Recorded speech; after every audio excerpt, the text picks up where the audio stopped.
pull up on your block, bustin'. You know how I'm coming in, you know what's going, stop playing with me. I want all the smoke, we can cut the shit you think bad enough to test. You know how I'm coming, I ain't ducking nothing. You know when I pull up on your block, bustin'. You know how I'm coming in, gang, you know what's going, stop playing with me. Real gangsters move critically when they shit get critical. No peace amongst enemies, no pity for the pitiful. Real nigga down to the bones and the minerals. Stick to the G code, I never told another soul. True to the literature, now salute the general. Kill you on your birthday, then slide on your funeral. It ain't about the clout chase, I'm a man of principle. Niggas out of body, now they body isn't critical. Cradle to the casket, the life we. What's good? What's good? Shalom, shalom. What's up? What's up? What's good? Right? I know y'all see the title. You know, everybody choosing sides. Right? You know, so you gotta, so you better pick one. And, that's where we at in this thing, right? In this, what they call World War III, the beginning stages, civil unrest. We see what the uproar, what the ICE stuff is causing, what's going on in DC and all that, with the, what Trump got going on, doing this version of what I like to call the Americanized Gestapo, right? So yeah, we see it, and the people is not with it, So yeah, we gonna get right into it. Got a couple of little few little articles, little snippets from a couple of little articles that's going on around the world, right? Gonna read through those really quick, and see where we at in this thing. So, of course, all praises to the Most High. We do so in His only begotten Son, Yahweh Shai, right? So yeah, we're gonna get right into it. Let's start with this one. So it says, Russia tries to make sudden advance in Ukraine before Trump-Putin summit. Russian forces made a sudden 10-kilometer advance in eastern Ukraine, potentially pressuring Kiev before Trump-Putin summit. Ukraine President Zelensky confirmed a Russian push, suggesting it aims to shape a pre-summit narrative, right? So, they're saying that he's trying to, use this tactical, military tactical move to for his advantage, right? And it says, analysts debate the significance of the advance, with some noting Russia's history of pre-negotiating offense. The sustainability of Russia gains is uncertain as they face potential Ukraine counterattacks, right? So they like, okay, maybe Russia is doing, advancing, still attacking us for like, for negotiation powers, right? That's what they're thinking. And it says, Putin Putin holds call with North Korea. Kim discusses U.S.-Russia talks. Kremlin says. So they part of the BRICS squad, right? Like we was covered last time, right? So they like this, right? They gonna be together, and we was discussing this last time, like we read in Ezekiel 38 that the Lord told Russia, putting through the spirit, that to be a guardian to the nations that's under the BRICS. So he gonna be there for Korea or whatever country that's under their banner, right? And it says, and they gonna be there for Russia. And it says, Putin briefed Kim on upcoming Trump meeting in Alaska during phone call. North Korea send over 10,000 troops to support Russia in Ukraine conflict. Putin and Kim discuss strengthening cooperation under a strategic partnership agreement. That's that BRICS wide we was talking about, right? What the Bible calls the four carpenters in the book of Zechariah. Then it says Putin expresses appreciation for North Korea's help in liberating Kursk region, and liberating the Kursk region. Russia appears to be preparing to test a new nuclear powered cruise missile, according to satellite imagery analysts. Right. So Russia getting ready to test missiles. Right. Remember, I don't know. We remember. I think it was last year or so.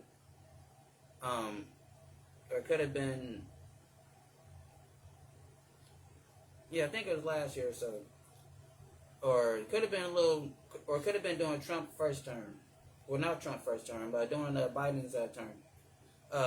Russia, dust off those missiles he got. He showed the world, like, look, this is what we own. So he told America, hey, you better stop helping Ukraine because we're going to use these things, right? So now he's testing his missiles, right? And it says, the test let me see where we at. It says the test preparations coincide with upcoming tests between Putin and Trump on Ukraine and arms control. So he testing missiles. He supposed to be meeting with America, trying to squash the beef, but at the same time, he letting them know, look, I'm going to use these things, because he pulling them out, right? He testing them, making sure they still, do what they do, right? It says, Putin claimed the missiles is invisible to defense with unlimited range and unpredictable flight path, right? Those hypersonic missiles that go way, way, way, way up in the atmosphere, all up in the, what they call it, I don't know if it's the stratosphere or ionosphere, whatever you say it. It's one of them downstairs. They go all the way up there. Then right when they get to where we're supposed to, hit, then it just missile down and blow up everything. And you can't detect it until doing stuff with the Space Force and build up that with the military up there, right? And put satellites and defense mechanisms up, and with the satellites, right? With their so-called Space Force, right? Because Russia got stuff like this. Not only Russia got stuff like this, China got it too, right? China got the hang glider missiles that go way up in the stratosphere that can't be detected. Like them damn balloons that was like a couple of years ago that China flew over here and they just damn near floating past the whole damn country before anybody even knew anything. That should let you know right then and there that America's missile defense system is not worth nothing. Like, we know where China is, right? I think we know where China is, right? Even if we can't find it on the map, we know it ain't nowhere near here. So, and we know how big America is. So how did a balloon, come from all the way through Alaska, all the way midway through the country and all that? It was a few of them that did that, right? So the missile defense thing ain't on nothing, right? So we gotta remember that. But yeah. Then it says, extensive activity observed at Pankovo test site, including increased personnel, equipment, ships, and specialized aircraft. So they bringing in equipment and all that, right? And again, we got a Putin, who we like to call the real Pooh Shiesty. He's a little slimy bastard, right? He's a little sneaky little bastard. You gotta watch him, right? He liable to jump the gun, because remember, this whole Ukraine thing started off by him saying, yeah, we're going to do some military exercises, over by Ukraine. And now look where we at now, right? So you gotta watch the guy, right? You know what I'm saying? We gotta keep an eye on Pooh Shiesty, right? So it says the missiles have a poor test record with only two partial successes among 13 known among 13 known tests. So of course, okay, that's what they say, right? But we know what the Bible says. The Bible says that when he shoot those arrows, they would not miss. They're gonna hit every last target that they're gonna that whatever uh, you know, whatever they put in that GPS on that missile launch pad, it's gonna hit it. That's what the Bible said. So, all right. So it says Trump warns of several consequences if Putin doesn't stop Ukraine war at upcoming Alaska summit. European leaders and Zelensky consulted with Trump, emphasizing ceasefire and Ukraine involvement in peace talk. Because you remember, Trump didn't want Zelensky or his representatives to show up, right? You know, which is crazy because, like, how you going to discuss my future of my country and we ain't there, right? Making deals on my behalf and I can't say yay or nay, right? So it says European leaders and Zelensky consulted with Trump, emphasizing ceasefire and Ukraine involvement in peace talk. Zelensky reject territorial concessions, claims Putin is bluffing about Russia capabilities and sanctions impact. Alright, you can believe him if you want to, you know, because we know the real Pooh Shiesty is about that, you know, because he been telling America that he been about that for the last 2-3 years, ever since he went into Ukraine. That he said, "Hey, I'm going." He didn't say if he come to Ukraine and do this or do that, you know, we fighting now. I'm declaring war on you. He didn't say that. He said, "I'm gonna blow you up. I'm gonna blow you off the map." That's what he said. He went all the way to that part, you know. So, but Zelensky's saying that the man is bluffing, right? But the Bible says he's not. Because the Most High said he put the spirit on the leader of Russia and the leaders of Russia to go to war, right? In the BRICS, to do what they're doing, right? And it says,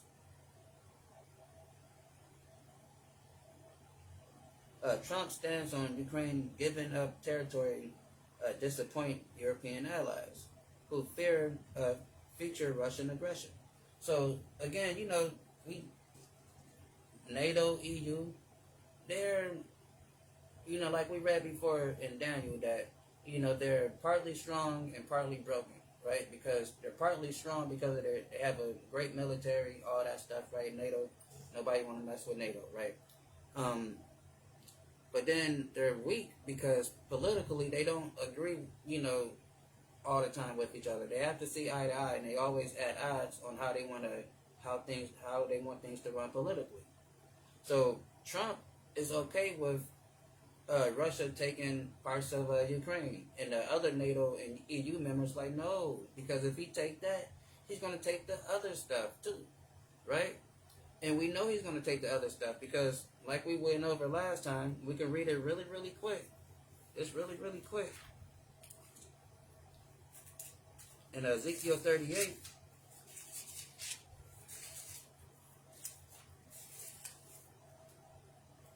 it says right here, it says, and the word came unto the Yahweh, and let me read it right, it says, the word of Yahweh came unto me, saying, Son of man, set thy face against Gog. And we know Gog is a way of saying king or prince, right? And we know Vladimir Putin, he's the king or prince of Russia, right? Then it says, in the land of Magog. Magog is the ancient name of Moscow. And we know where Moscow is at. Moscow is in Russia, right? And it says, the chief prince of Meshach and Tubal. Those are the old ancient Russian province, the Ukraine, the old ancient Soviet Union, right? Then it says, say thus saith the Lord, behold, I am against thee, O God, chief prince of Meshach and Tubal. I will turn thee back and put hooks into thy jaws, So that turning him back is putting him back into that Soviet mind state that, you know what, we the most dominant nation on the planet. Matter of fact, we got the biggest country. Like, what's going on? You know, let's assert our dominance, right? Let's get back, let's take over Europe, right? We're gonna be the kings of the North, right? You know, so because they had Poland, they had Ukraine, they had Hungary, they had Slovakia, and all them other countries that you want to name. They had it because the USSR was big, but they made them break it all up. So Putin's like, you know what? I took Crimea back.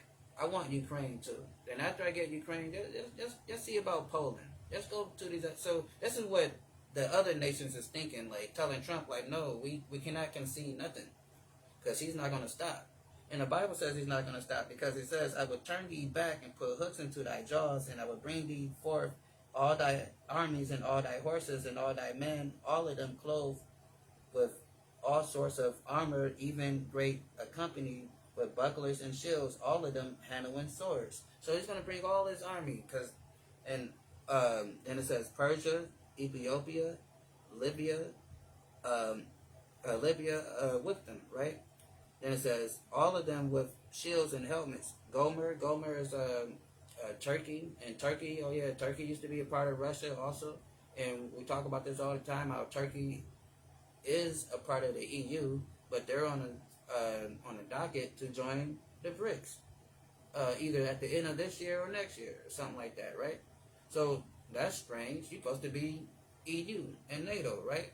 So like that goes back to what Daniel was talking about, how their empire is partly strong and partly broken because they're not going to be together politically, right? And we see how it's playing out. So yeah. So and it says, jump down to 7. It says, Be thou prepared and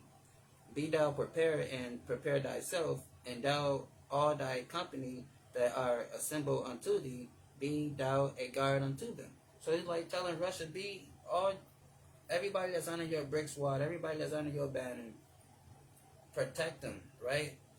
Be a guard to them. That's why we see him meeting with Korea and having Korea's back, and Korea sending 10,000 troops to Russia because they got each other back. Because it says, be thou prepared and prepare thyself, thou and all thy company that are assembled unto thee, and be thou a guard unto them, right? So they together like that, right? So yeah, that's what's happening. Let's get back over here. And it's saying,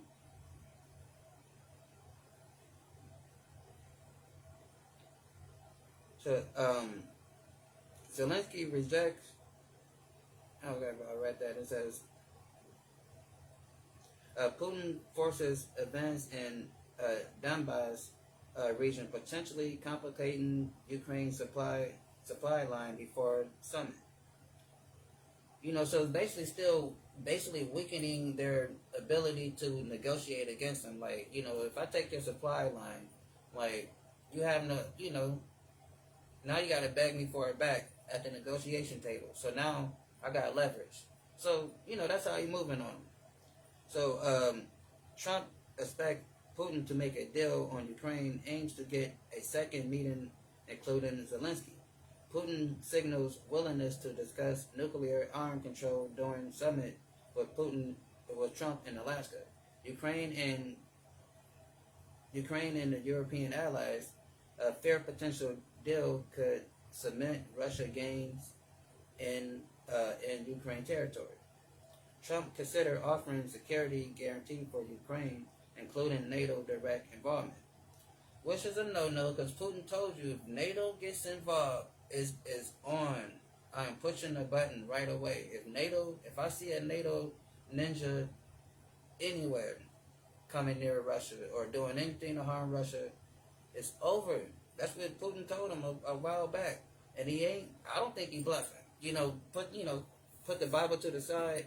I don't think he bluffing because he said it the first time, and he was very, very patient. And I mean, you got to be of course, Like I'm gonna leave it right there, right? But anyway, then it says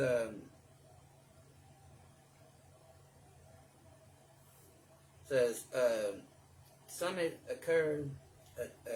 Summit occurs in the mid of ongoing conflict, with Trump threatening consequences if peace isn't achieved. Right. So he what he's speaking of putting like sanctions and stuff on him, but Russia don't care. He's still moving the way he's moving. Then it says Putin, the real Pusheisty, aimed to boost his image and divide Western allies through the Alaskan summit with Trump. Summit forces Ukraine with Putin proposing a controversial land for peace deal Trump may support. Putin's strategy involves portraying Ukraine as an obstacle to peace, potentially undermining U.S. support. Beyond Ukraine, Putin seeks to reset U.S.-Russia relations and discuss economic and technical cooperation.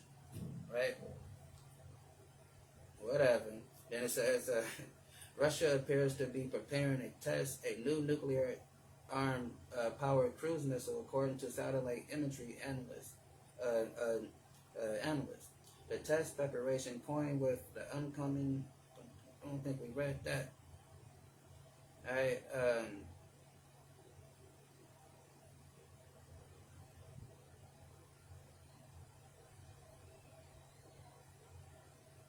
So yeah, I think they just still complaining about not losing no territory.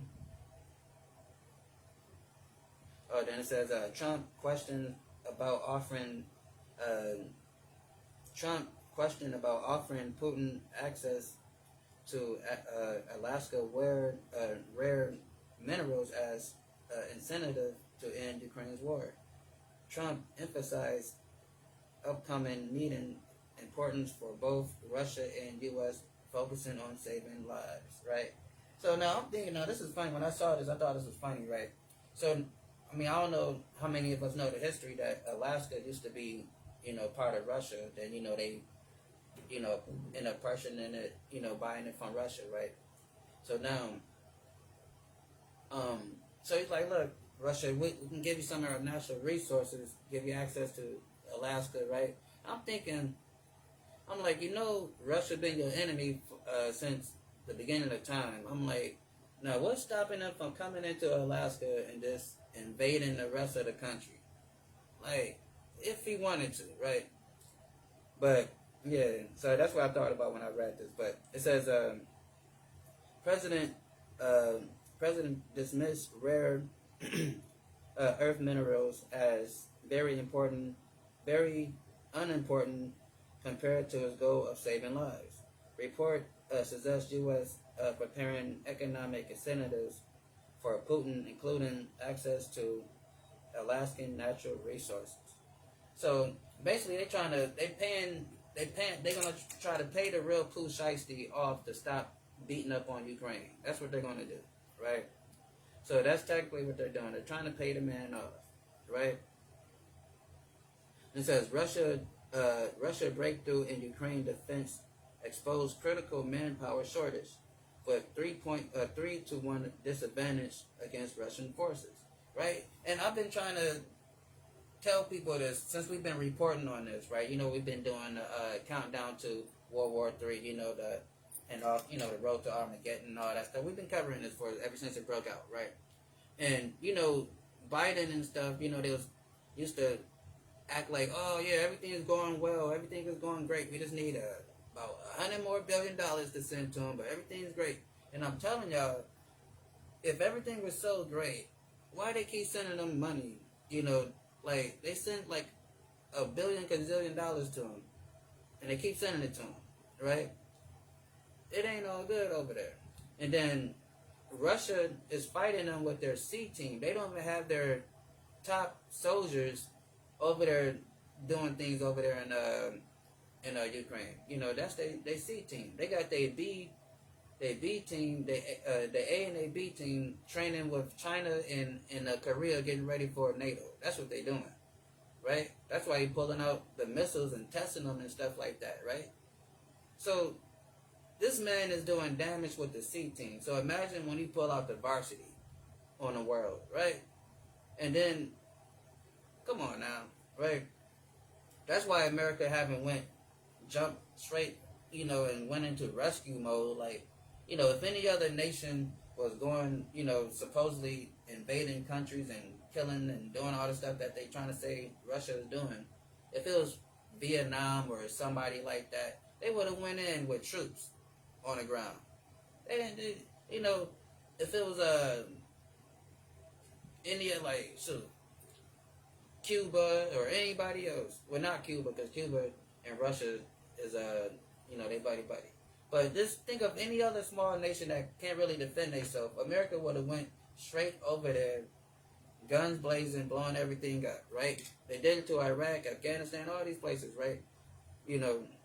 So they scared of Russia. That's why they using Ukraine bodies, keep throwing Ukraine bodies at Russia. Hopefully it weakens Russia, so when they do have to fight Russia, it won't be so bad. That's the game plan, right? Then it says, recent Russian gain may strengthen Putin's position in upcoming summit with Trump, potentially influencing territorial negotiations. Russia involving tactical include infantry and infiltration and infantry infiltration. Let me read it right. Infantry infiltration and advanced drone warfare, challenging Ukraine defense capabilities. Ukraine, a long-term stability in question due to manpower and resources strain. Despite Western support, Poros emerged as a focal point with Ukrainian forces struggling to stabilize the front line, right? So they're getting their ass whipped over there, right? And, because the Russians is about that. We see what they do. We watch them, sleep and wrestle with bears and stuff. That's what they do over there, right? So they're getting their ass whipped, right? They drink vodka, fight bears, and blow stuff up. That's what they be doing, right? So, let's get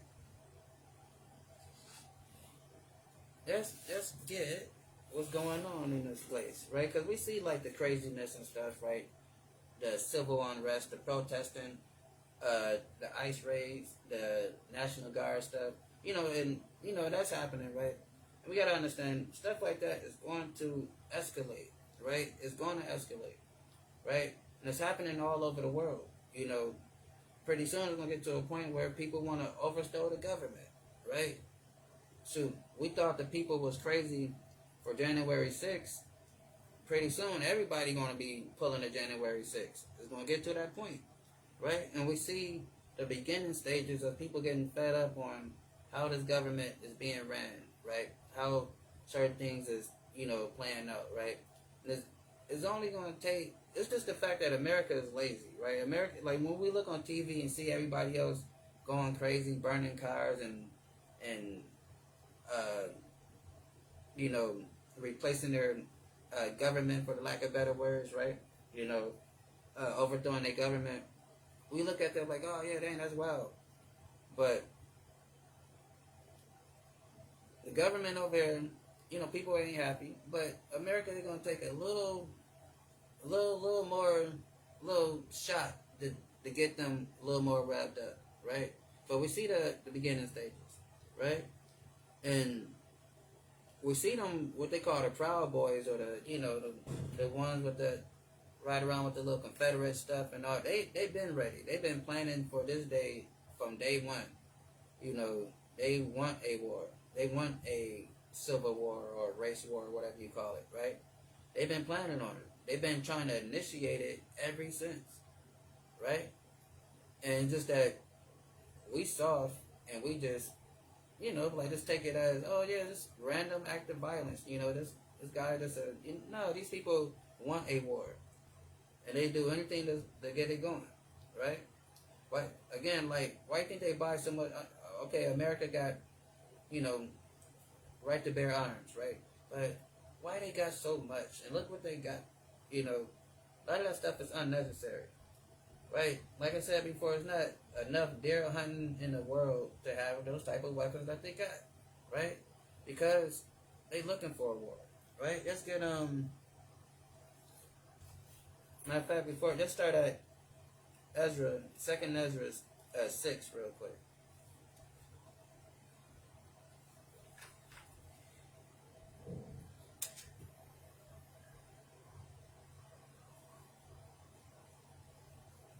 Second Ezra 6.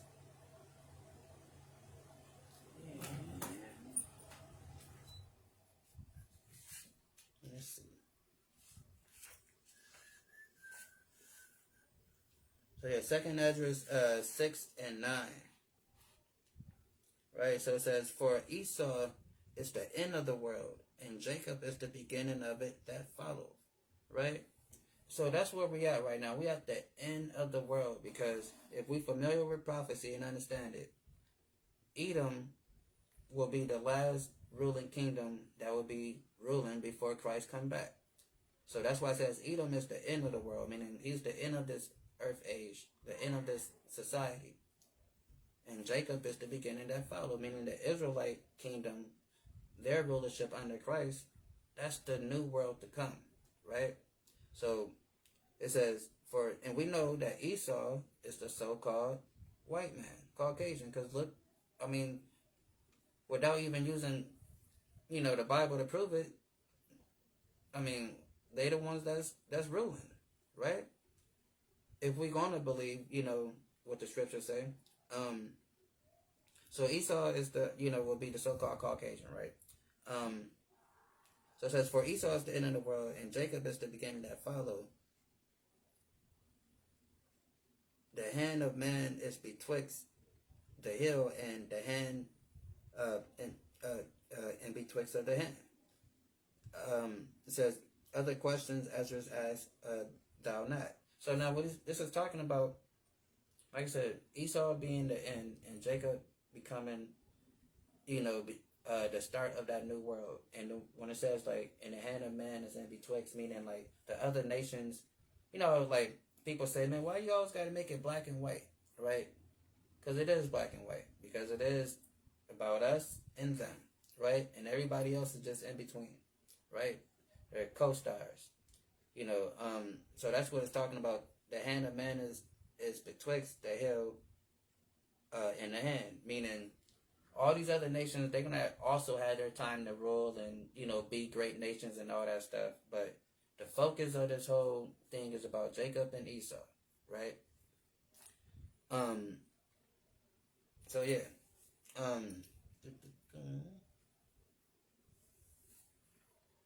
Then let's go back. Let's get to let's go.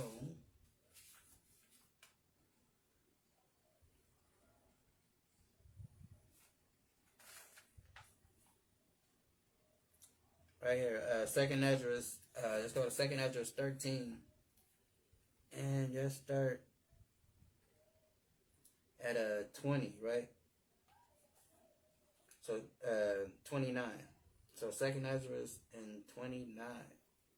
So it says, behold, the days come when the Most High will begin to deliver them that are upon the earth. It's talking about us, the Israelites, right? And it says, begin to deliver them that's on earth. Then it says, and one shall undertake to fight against another. Says one shall undertake and fight against another. One city against another. One place against another. One people against another. and one realm against another. So this is talking about civil war, um, you know, nation against nation, you know, war, everybody fighting everybody, right? In these coming days. And we see that, we see other nations fighting against nations. We see civil war. We see this nation, being crazy, right? Then it says, behold, the days come when the Most High will visit, when the Most High will begin to deliver them that are on upon the earth, right? So, and that's what happens too when the Most High come to visit. Like I said, it's not a happy-go-lucky thing when God comes. It's not like, oh yeah, God's coming, and it's it get grim, right? That's why I forgot what book it is, but it tells you. It says, "Woe to them that desire the day of the Lord," right? Because that day is darkness, right? Especially if you ain't doing what you're supposed to do. So it says, "He shall come." It says, "And he shall come to astonishment of them that dwell on the earth, and one shall undertake to fight against another." And we see that, people being unkind to another, people, just civil violence amongst each other, right? Then it says one city against another. So it's gonna come a time where we see it now, like with the whole, like I'm not saying it can happen, but we can use this as an example because we can see, off this incident how it can happen, like with the whole either the ICE raids or the National Guard stuff, right?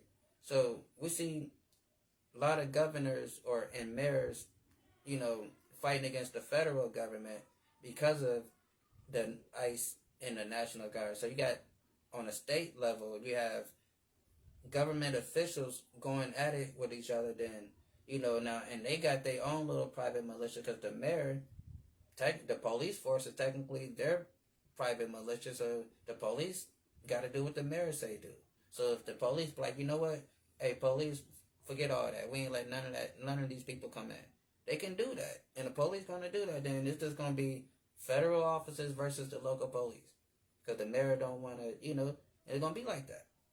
It can be like that, or National Guard. The governor can be like, you know what, the National Guards, they under my control.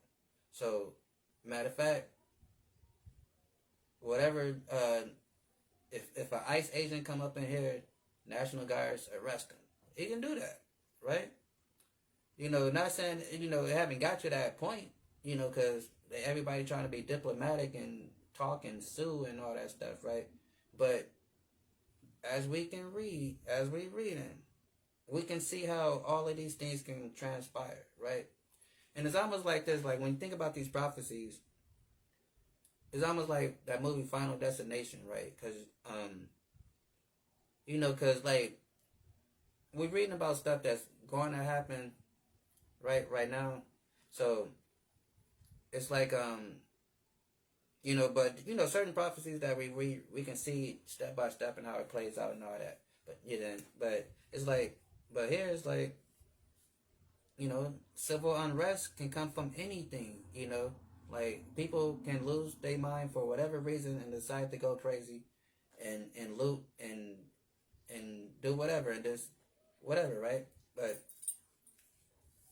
it says, moving on, then it says,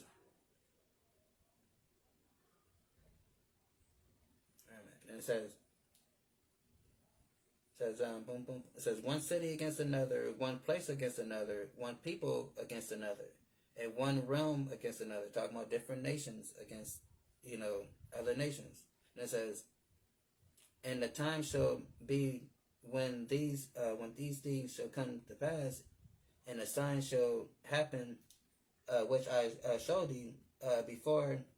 Then shall my son be declared, whom thou sawest in a man as a man ascending. So when we see all these things happening, we should know that the return of Christ is near. He's coming. When we see civil unrest everywhere, everybody that's living for self, right? Um, like that's why we title it that says everybody picking sides, so you better choose one, right? Because everybody's gonna be choosing their own side in this day, right? We haven't got to that point yet, but we in the beginning stages. Then it says,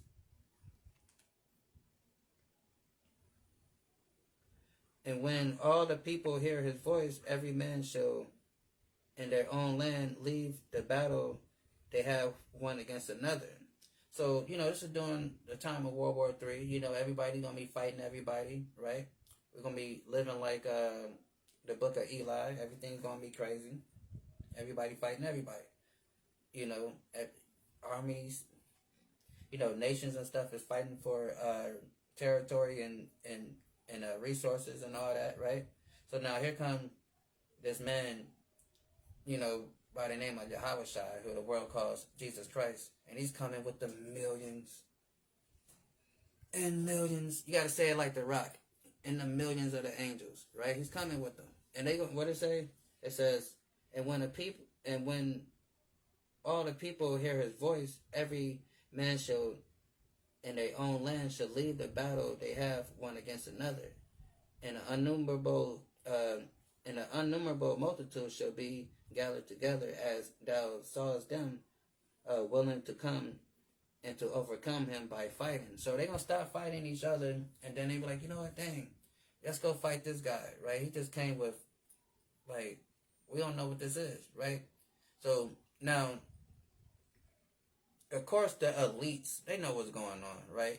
But we ain't gonna get into all of that. But we just speaking from a common man perspective.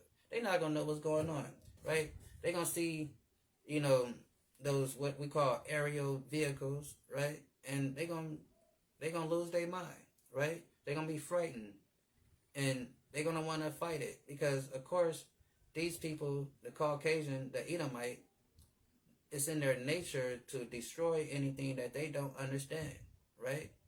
After they destroy it, then that's when they dissect it and want to study it. You know what I'm saying? But they got to kill it first. They have to kill it. Then after they kill it, then they dissect it and they want to study it, right? So that's what they're thinking. Like, oh, shoot.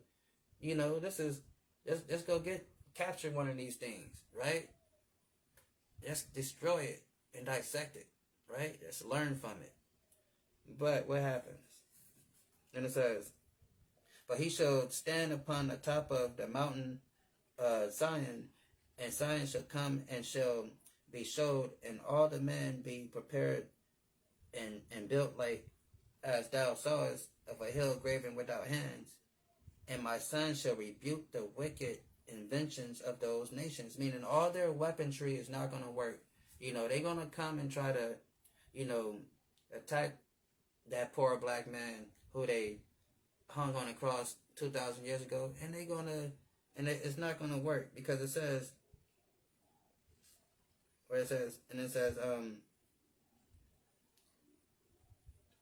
and this my son shall rebuke the wicked inventions of those nations, meaning their weapons, all their gadgets, technology is going to fail, which for their wicked life are fallen into tempest, and shall lay before them their evil thoughts and torments, wherewith they shall begin to be torment, which are like unto a flame, and he shall destroy them without labor by the law which is like unto fire, right? So he's going to destroy these people when they run up on them, right? How we used to say, run up and get gun up. You know what I'm saying? That's what's going to happen. You know what I'm saying? They bringing a knife to a gunfight. That's what's happening right now, right? Because it's not going to work. And it says, all right, let's get it over here, right? So now we're going to jump to 14 and 10, right? But we got to, again, we still got to understand the times that we at. This is important. And we got to watch, what's going on in the, around the world. We got to be,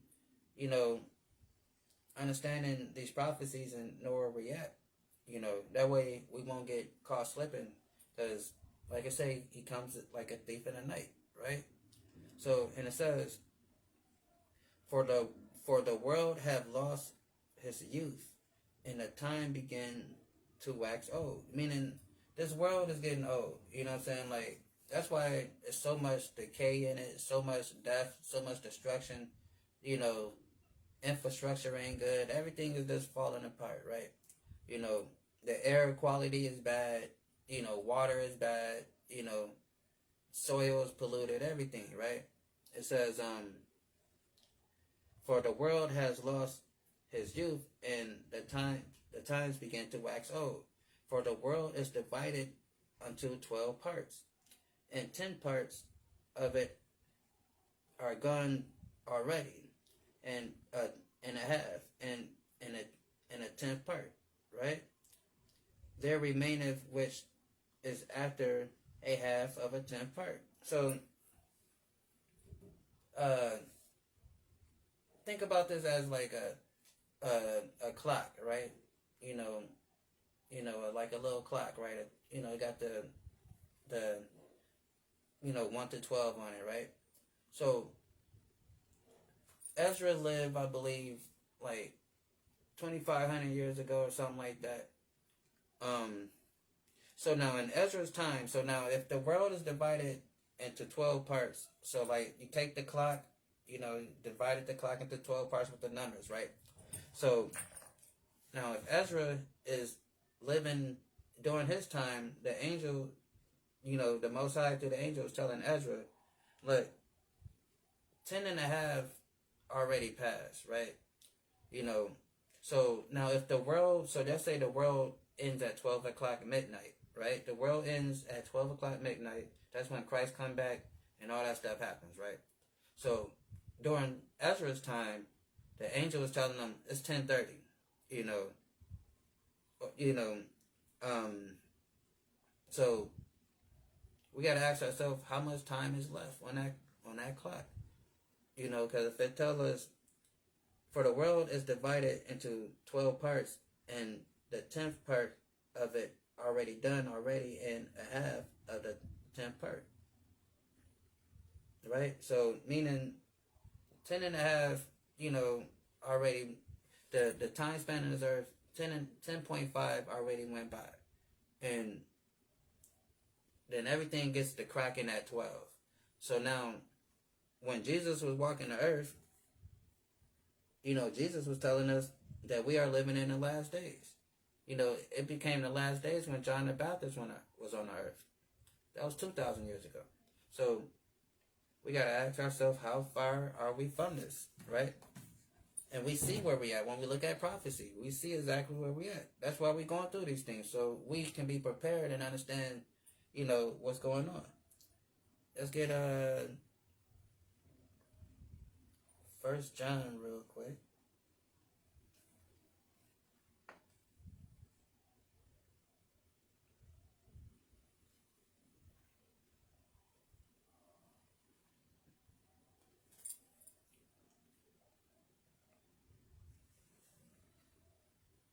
It says 1 John. So it says so 1 John 2:18 says, little children,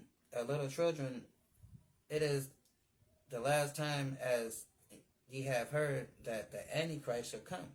Even now are there many Antichrists. So let's read that part again. It says, even now are there many Antichrists, whereby we know what it is the last time, right? So, and we see a lot of Antichrists. A lot of people try to make it seem like, oh, just, especially you grew up following the Christian doctrine and all that. You think it's just this one single guy that's going to rise up and he's just going to be evil and rule the world. No, the Bible says there are many Antichrists, right? And you become an Antichrist when you don't believe in Christ. Because the word anti means to be against. If you don't believe the words of this book that is written about this man, you are a Antichrist, right? If you follow in Christianity, you are a Antichrist. If you follow any form of religion that professes to be of God, you are an Antichrist, right? So Antichrist is many. And so it's not like because a lot of people, Donald Trump is an Antichrist, don't get that twisted. But, people want to, make it, to seem like, oh yeah, this guy or that person or, no, it's anybody that's against the Most High God and His Son, right? And following these false religions, right? And that's where we at, because, and a lot of, in these times, because Christ told us, and that in these last days, you're going to see many false Christs. And that's what we see. A lot of these false religions are rising up. So that's how we know that we are in the final stench of this whole thing, right? This whole earth age that we currently living in, that's not so good for people like us, right? Let's get to Hebrews 1 real quick.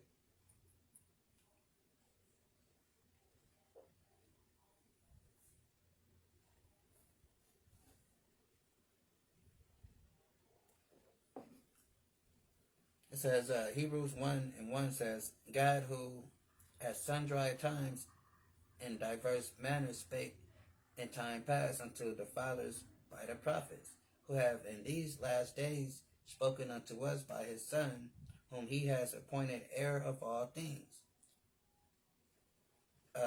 on whom he had made the worlds, right?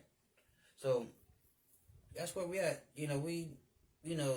Seeing we in these last times, and we seeing the prophecies play out that these prophets has spoke about before and told us that was going to happen in these last days.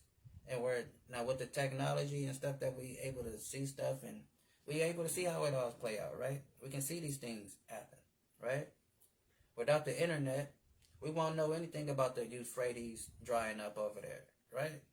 But it's happening, just like John said it was when he wrote it, right? So, we're able to,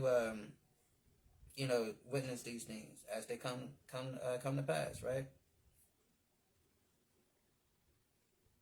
Let's see, boom, boom, boom. Says, who has in these last days has spoken unto us by his Son, who has appointed heir of all things, by also who have made the worlds. Because, we know he created every little thing, right? So we got to understand that, right?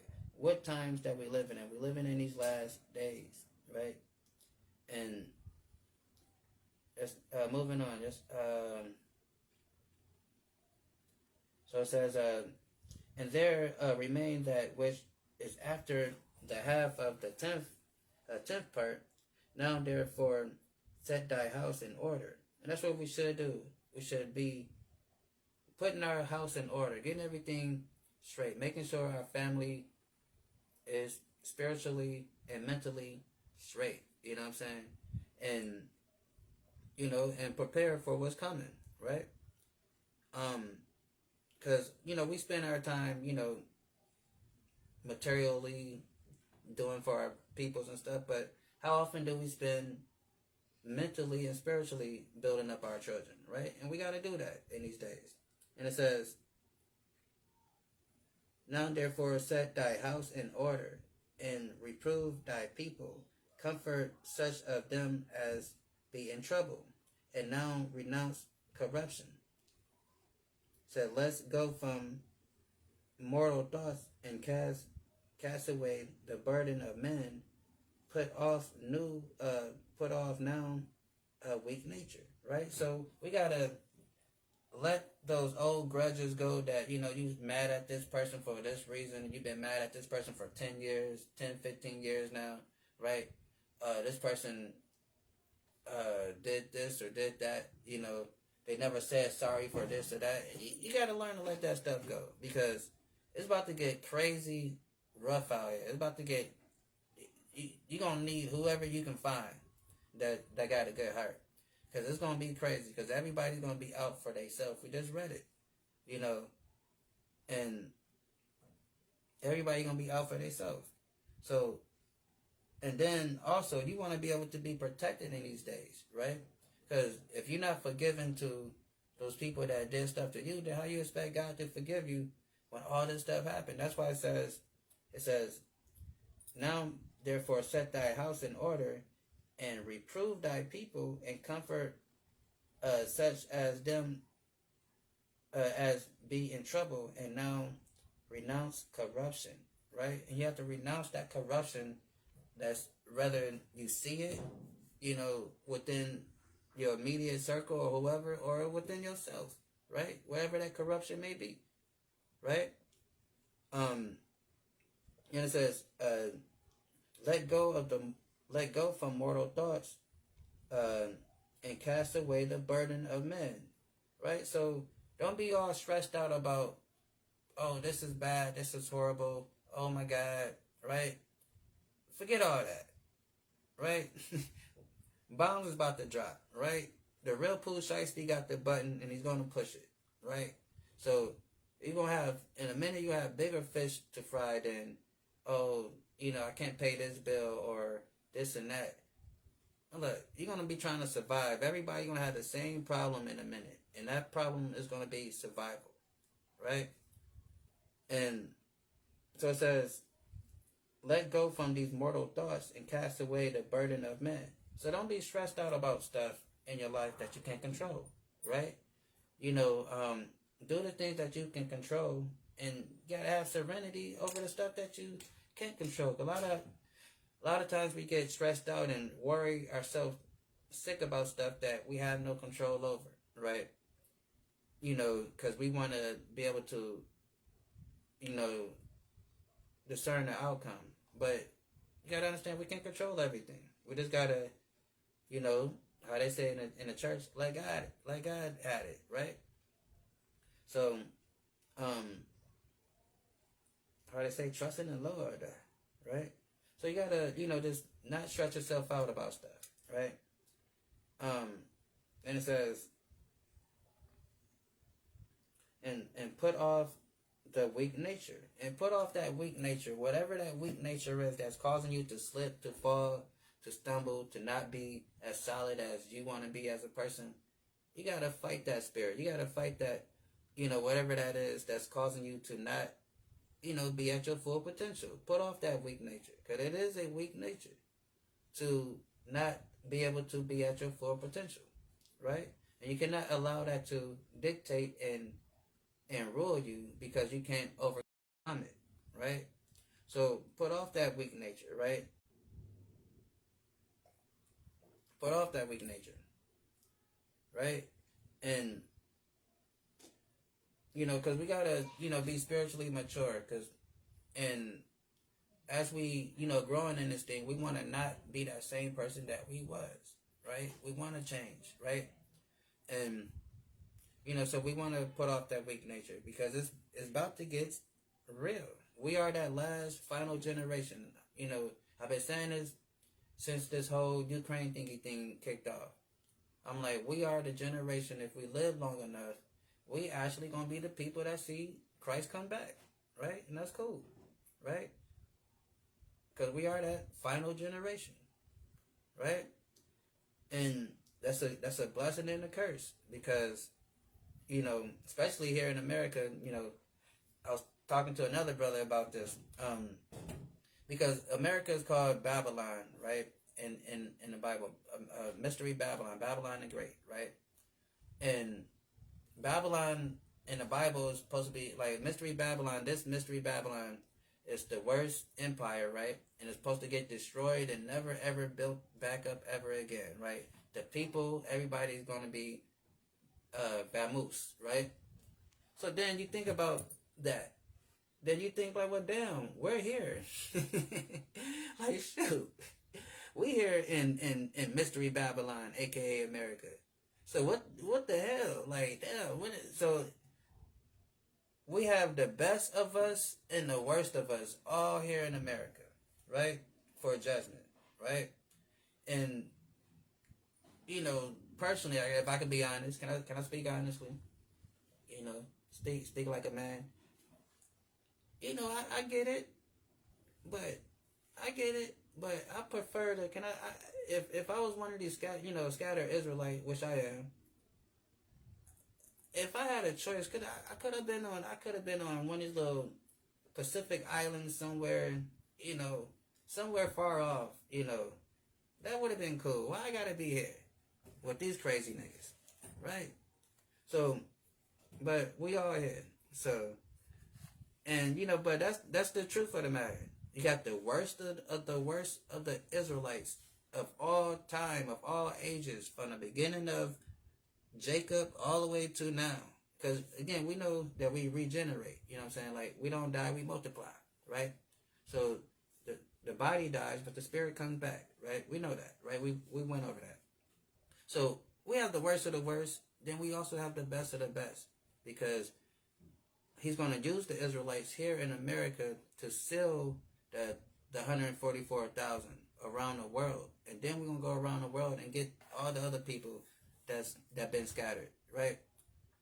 But it just, the worst of the worst of us is here, and they gotta go with this place, right? So that's the double-edged sword of the whole thing, right? So it's like, all right, that's like that's like what I'm trying to fix. That's like basically getting on the dango Titanic. That's like, all right, we leaving from wherever we leaving from. We're going to New York on the Titanic. And you're like, damn it, why did I get out? I should have waited on the next boat, right? That's what it's like. Once you understand the whole understanding about this whole mystery Babylon and the whole prophecy. I'm making light of it. I'm joking about it. I wouldn't want to leave. I wouldn't want to be nowhere else, because just like Moses wanted to be with his people, I want to be here too. I wouldn't feel right if I was living somewhere else, knowing what's going on here. But at the same time, I'm just saying. But where are we at? Oh, let's get this real quick. Let's get 2 Peter, right? 3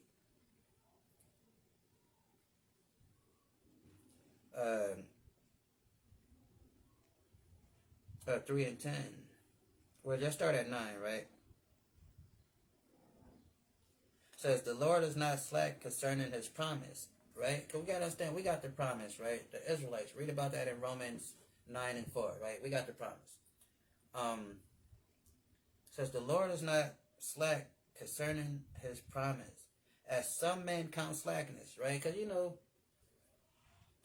like how we like to say, he's an on-time God. Yes, he is. Come on, clap with me. He's an on-time God. Yes, he is. Right? We know the song, right? We like to say that, right? But what else we say? Like, he might not come when you wanna, but he's gonna right on time when come on, don't act like you never been in church before. We know the song, right? That's what it's saying. It says, the Lord is not slack concerning his promise, as some men count slackness. Because although we say he might not come when you want him, but he's always on time. Because our understanding of time and how we want things and we want stuff to happen, and we be planning out in our head, okay, God is going to do it like this, then God is going to make this happen, and that's going to happen. Then when it don't happen that way, we get upset. Then we start doubting. Then we feel down.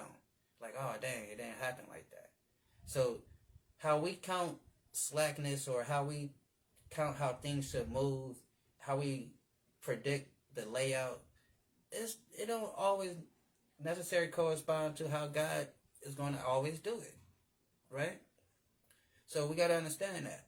So that's what it means by, it says, the Lord is not slack concerning his promise, as some men count slackness.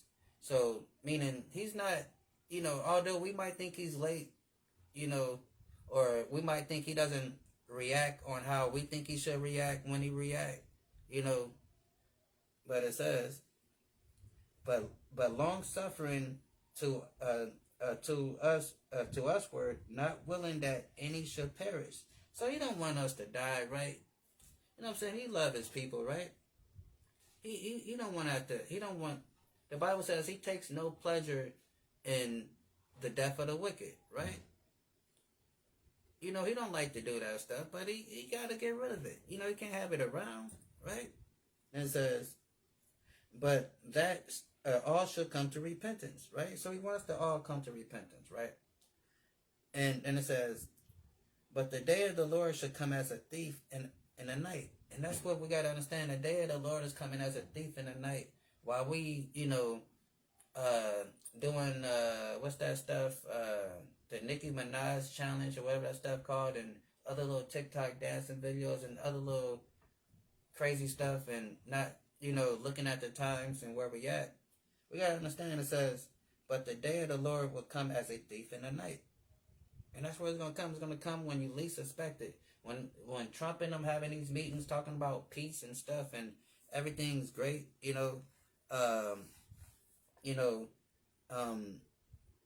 everything's cool and stuff. Hold on real quick. Because, they talking about, peace. We're going to have peace and fix this and everybody going to be cool and we're going to bring it all back, right? It says right this, 1 Thessalonians 5:3 says, for when they say peace and safety, the sudden destruction come upon them, and as travail upon a woman with a child, when they shall not, and they should not escape. So, like I said, we gotta understand, it's like the Most High is in control. And hold on, let's go back over here.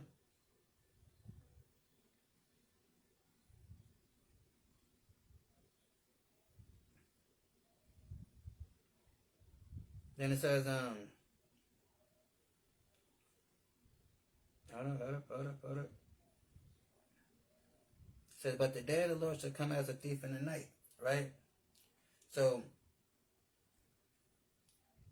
and that's what we got to understand, because when they talking about peace, this is telling you, and we're going to get caught up in the whole, okay, well, yeah, this peace, everything's cool, all right, let's go back to normal. But then, when, like I said, when they say peace, sudden destruction come, right? Because it says, the day of the Lord shall come as a thief in the night, in which the heavens shall pass away with a great noise, and the elements shall melt with fervent heat. That's talking about those, what we read about, those missiles that Putin is testing, those hypersonic missiles that can fly way up in the ionosphere, right? I think I said it right that time. Way up in the ionosphere, and and fly, and when it hits its destination, drop up out of the sky like a dang old tomahawk and blow up everything, right? So it says, but the day of the Lord will come as a thief in the night, and the heavens shall pass away with a great noise. And that great noise of the heavens pass away, it's talking about that sky. When you watch a video of a nuclear bomb blow up, and you see that mushroom cloud go up and it cover the whole sky, and it's just spread and everything get dark and red and all that stuff, ashes fall down. That's the heavens rolling up, right? That's what it's talking about. That's where it says, that's the heavens passing away, because you can't see the sky anymore. It's just dust and clouds and smoke. So it says, and the heavens shall pass away with great noise. That great noise is that boom, that 50-ton, kiloton bomb go off, or that what they got, that Satan 1 and that Satan 2, the biggest bomb that they ever created, go off, right? That's that noise. Then it says, and the elements shall melt with fervent heat. I don't think we know what a nuclear bomb is. I talked about this before, but we can look it up if you don't believe me. If you think I'm just saying it because it sounds cool. A nuclear bomb is basically a sun. The sun in out there in the space, right there. Take the sun right there, that's real hot right now. In a nuclear warhead, right? So you take the power of the heat of the sun, which is 1,000,000 gazillion Celsius, right? 1,000,000 some degrees, right? And you put that in a warhead and you drop it on a location, right? Imagine how much heat that releases. Look, You put your oven on 350 and leave it closed for a minute and go open it up and pull the cookies out. The heat hits your ass, right? It hits you. That's only like 350, 450, whatever you use your oven on, right? You feel that heat when you open that up. Imagine 1,000,000 degrees. We never even know. You never even seen that type of heat before. You don't even know what that looks like. You don't even know how that feels. Nobody knows how it feels, but you can't even approach the damn sun. You try to go to the sun, you get disintegrated before you even reach the sun. That's how hot it is. But they created a way to release that type of energy on cities. That's what a nuclear bomb is. So where it tells you the day of the Lord will come as a thief, and the night in the heavens shall pass away with a great noise, and the elements shall melt with fervent heat. How can the elements melt? Because 1,000,000 degrees of heat is coming out and melting everything and disintegrating everything that's in the sight. Look at the pictures of Hiroshima.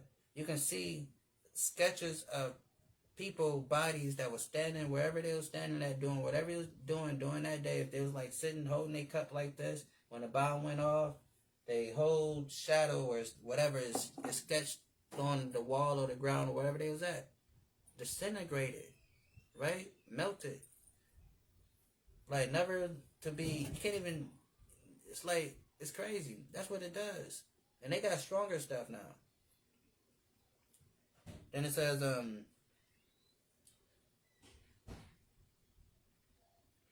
the earth also and the works that are therein shall be burnt up.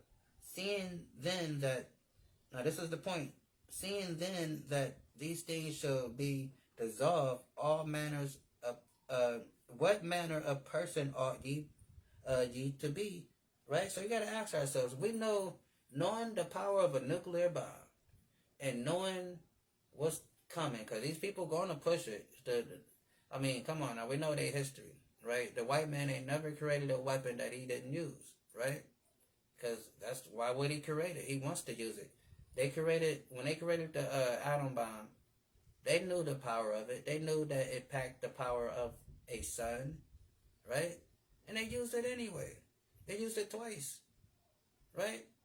So they don't care. They would use it, right? So it says, seeing then that all things shall be dissolved, meaning all the stuff can be burnt up, right? You know, you got a nice little skyline. You be walking through Chicago or wherever you at. Like, yeah, this is very nice architecture, right? This, take it all in, because it's not gonna be anything left but rocks, if that, right? Then it says, seeing then that all things shall be dissolved, what manner of person ought ye to be? That's what we gotta think. What type of person should we be right now? What should we be doing? How should we be living our life? Knowing that we in the times that we in right now, what should we be doing? Right? Then it says, in all holy conversation and godliness. That's how we should be, right? Keeping ourselves holy, staying godly, keeping the commandments and the faith, right? That's what we should be doing, right? Where we at?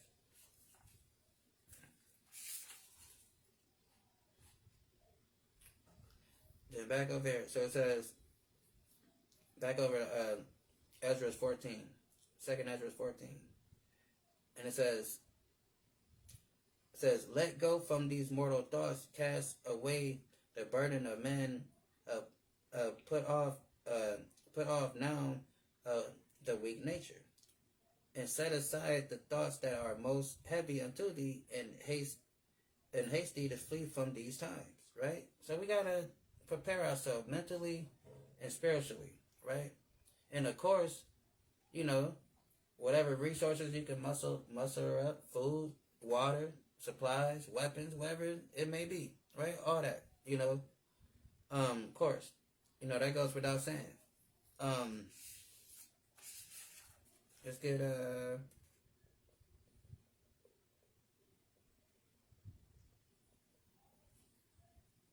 get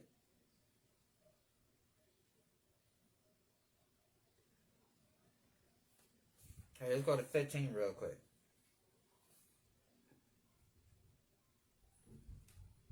And it says, behold, Ezra, 2nd Ezra 15 says, behold, speak thou in the ears of my people the words of prophecy which I will put in thy mouth, said Yahweh, and cause them to be written in paper, for they are faithful and true. Fear not the imaginations against thee. Right? So although we hearing all this horrible stuff and bombs blowing up and everybody dying and all that crazy stuff, right? It says, fear not the imaginations against thee. Right? So we shouldn't have no fear because, like I said, we are God's people, right? And, and all he wants us to do is keep the law, statutes, and commandments in the faith, right? Then that's our qualifying ticket to get saved from all this chaos that's going to happen, right? Then it says, fear not the imaginations against thee, let not the cruelty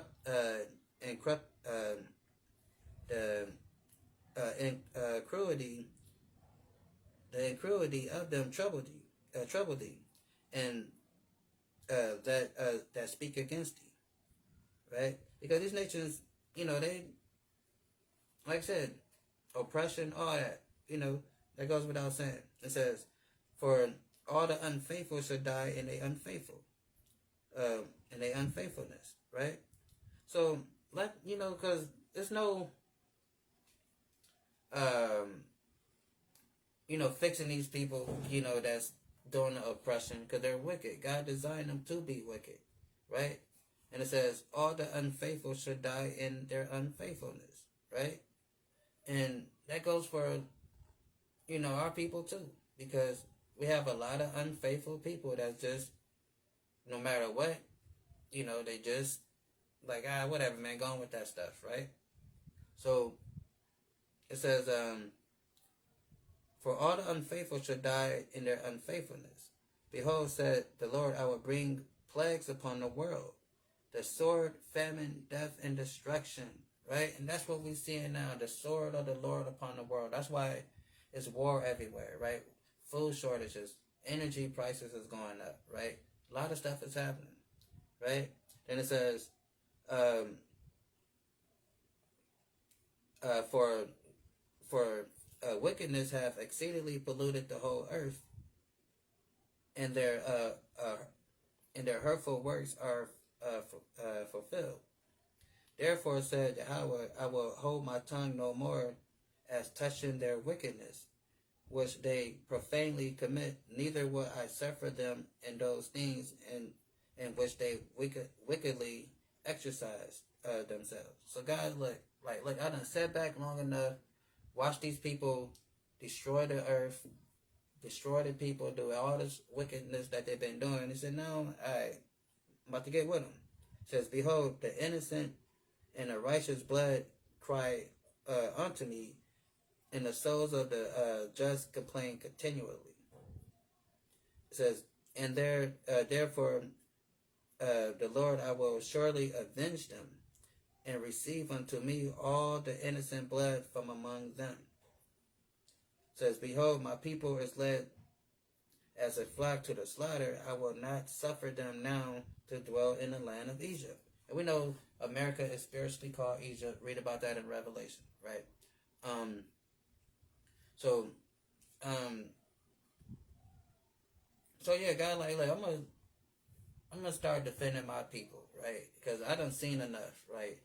Y'all been getting away with a lot of stuff, because it started off talking about how the Lord is long suffering, right?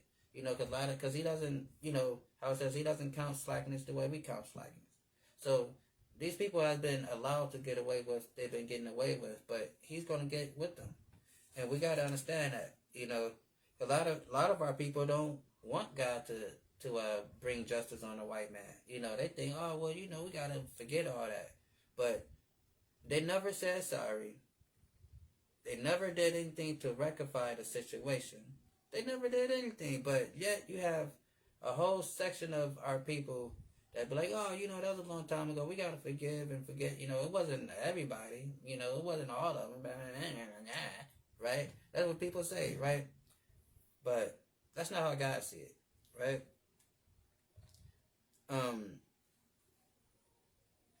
That's good.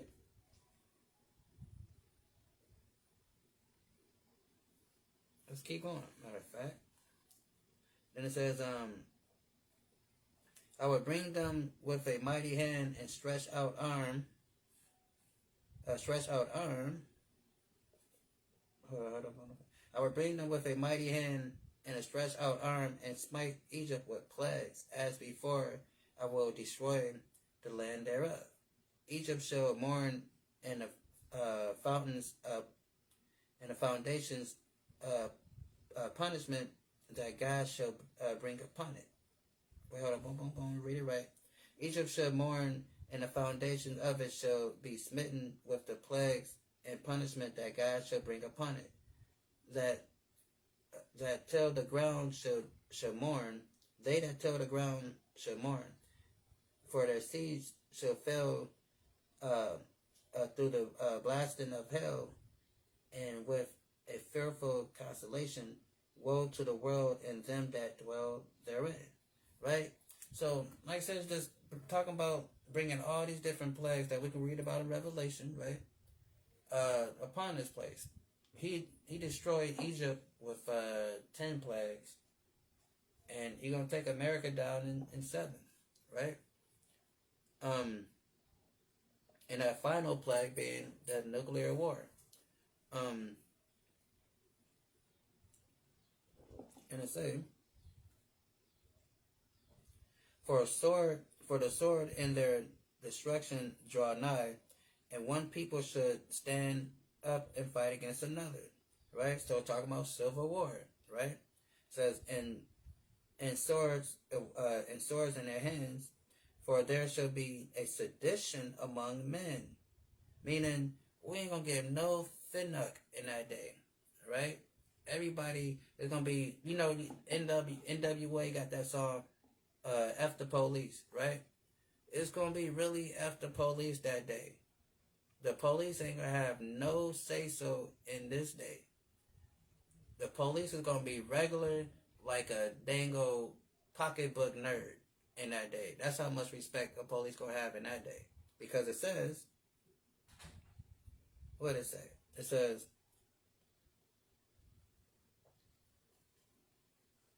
for the sword and their destruction draw nigh, and one people shall stand up and fight against another, and swords in their hand, for there shall be sedition among men, invading one another, and they shall not regard their kings nor princes. Meaning we ain't gonna get no fool nanny about, hey, everybody get back inside, it's a curfew violation, we're gonna open fire. Nobody's listening to that, right?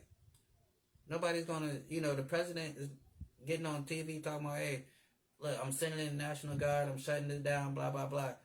Forget all that, right? Ain't nobody listening to that, because it says, for there shall be sedition among men and invading one another. They shall not regard their kings nor princes, and the course of their actions shall stand in their power. Meaning we gonna do whatever the hell we want to do. Remember that stuff when we was kids? They was protesting something. It's like, hell no, we won't go. Hell no, we won't go. We're going to be like that, right? It says, their course of their actions shall stand in their power. Meaning, whatever we think is right to do, we're going to do it. There's no judge, or we are the judge and jury, right? The police is going to be non-existent. You're going to call the police. You're going to pick up your phone and say, help, it's a group of people trying to kick in my door. They got weapons. That's what you're going to say. But you're going to pick up your phone and dial 911, and you're going to hear it beep, beep, beep, beep. The number you're trying to reach has been disconnected. Beep. That's what you're going to hear in that day, right? 911 is going to be non-existent. It's going to be busy. It's going to be the first time in American history you pick up the phone to call 911 and you hear a busy tone. It's going to be beep, beep, beep, beep, beep, beep, beep. That's what you're going to be hearing, right? There's no hope. I mean, not no hope, but it's no help. in that day from the from the people that you will be expecting to help. So imagine that. No police to police. So now what's stopping that crazy, deranged person that's in your neighborhood from going crazy psycho killer and going through the neighborhood? Because you can't call the police because the police, they ain't coming. Because they trying to protect their family. They at the crib trying to make sure the crazy deranged man ain't running in their house. Right? That's what it's going to be like.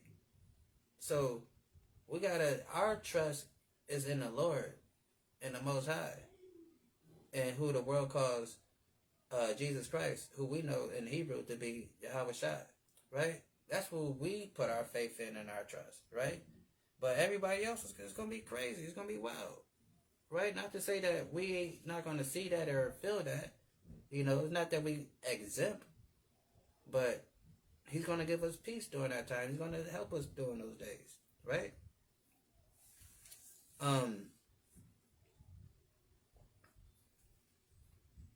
So yeah, it says, a man shall desire to go into a city and shall not be able, because martial law is going to be happening. You're going to have soldiers like, hey, where you from? Let me see your ID.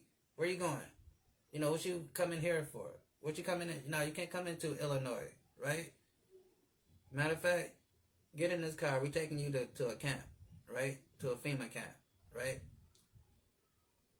It says, a man should desire to go into a city and should not be able to go. For because their pride, the city shall be troubled, the houses shall be destroyed, and men shall be afraid. Right? So it's gonna be total chaos. And like I said, we can see just what's going on today, how certain things can springboard into what we read in here. Because like I said, we see the governor of California not all right with the whole Trump thing, where Trump talking about he gonna send the army over there too. The DC mayor is mad about that. Even though, like I said, they being real diplomatic about it. They getting on TV, they fussing and they talking about lawsuits and all that, whatever, right? But it's gonna come a day. We saw that. I don't know. I keep saying we saw it, like I'm just assuming everybody saw it. But that movie, Civil War, that came out like last year. Like, what was that? The people versus the government, right? The people got fed up on what the government was doing. They didn't really get into too much detail exactly what the government was doing, but maybe they did. I saw the bootleg version. Don't tell nobody, But the people wasn't cool with what the government was doing, right? That movie, Civil War. So we can see these things transpiring. Then it says,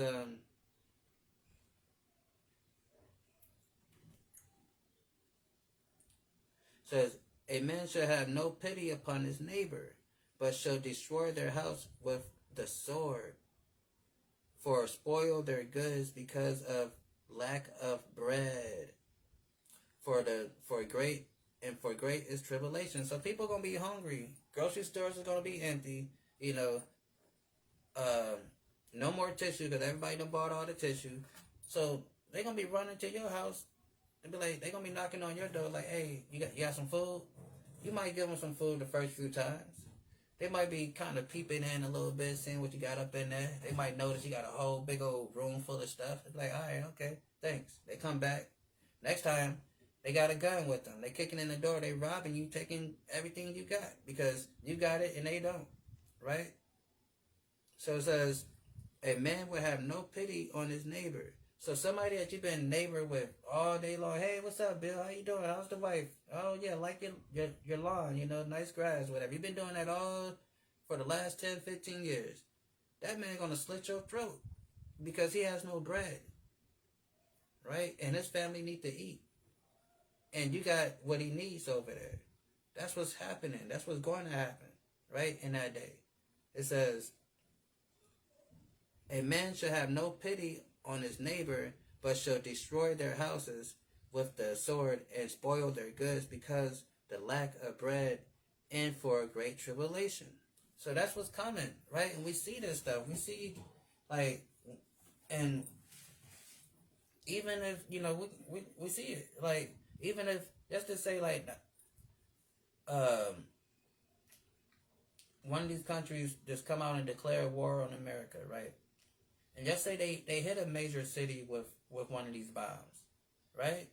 That would cause mass chaos around the Americas to make people act like this, because they like, oh shoot, what city is next? What state is next? Everybody going crazy, buying up everything, because like I said, if one thing hit Washington or New York, the whole East Coast is gone, right? That's crazy. So that's what we got going on. It says,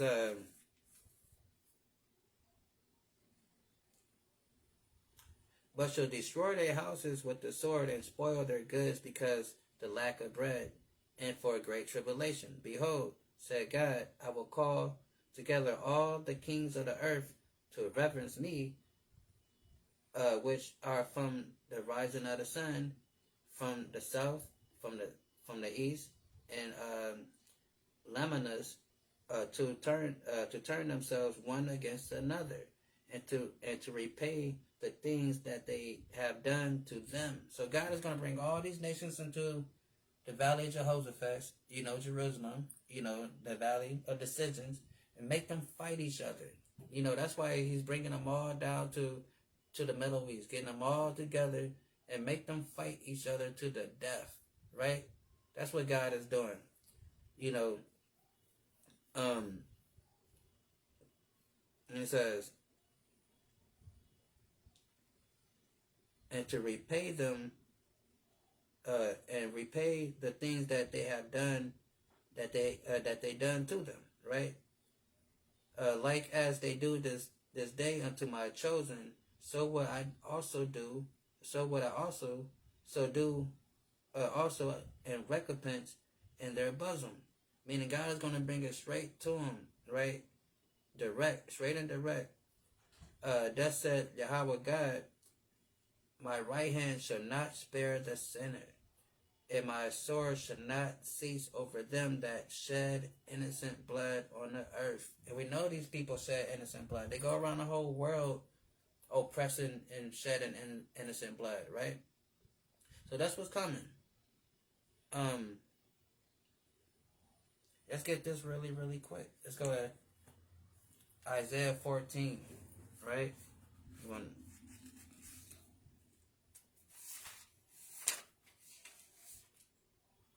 Go to Isaiah 14. In Isaiah 14, this chapter, people confuse this chapter. We kind of broke this chapter down before. We ain't gonna get too super detailed with it like we did before, but just to give a little backdrop, some people that follow what they call the Christian persuasion, they use this chapter to try to, talk about, Satan and the devil, but this is talking about who we know is the Satan and the devil, and that's the so-called white man. So it's not talking about the actual spiritual demon Satan, right? It's talking about a nation of people, right? And we're going to prove it. So let's go. So start at the top. It says, it's Isaiah 14, start at 1. It says, for the Lord will have mercy on Jacob, and yet choose Israel, and set them in their own land, right? Because that's what's going to happen. We're going to, when all this is breaking out, you're going to see who God is protecting. You know what I'm saying? You're going to see who God people is. You're going to see that he chooses Israel, his people, the Black, Hispanic, and Native American people, right? That, of course, that's what we're called on this side of the world. On the other side of the world, who knows what we're known as? They call us different things, right? Because some people will say, well, only Black, Hispanic people are Israelites.